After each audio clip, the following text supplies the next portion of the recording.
IPL Series Part 9 IPL 2014 league ஸ்டேஜோட last match. Rajasthan Royals already 189 run score பண்ணிட்டாங்க. But problem என்னென்னா Mumbai இந்தியன்ஸ்க்கு just win பண்ணால் மட்டும் போதாது, பிளே ஆஃப்க்கு குவாலிஃபை ஆக 14.3 ஓவர்ஸ்க்குள்ளே 190 சேஸ் பண்ண வேணும்.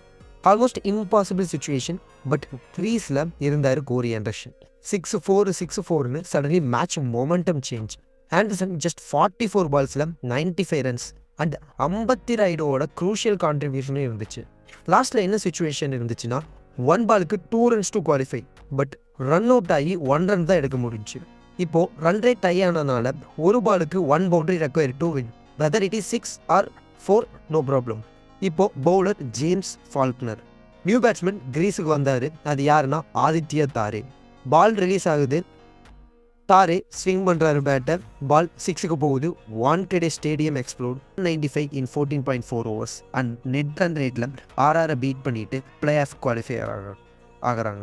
ஐபிஎல் ஹிஸ்ட்ரியிலேயே மோஸ்ட் ட்ரமாட்டிக் குவாலிஃபிகேஷன் மூமெண்ட் இது. தேங்க்யூ. Subscribe for more.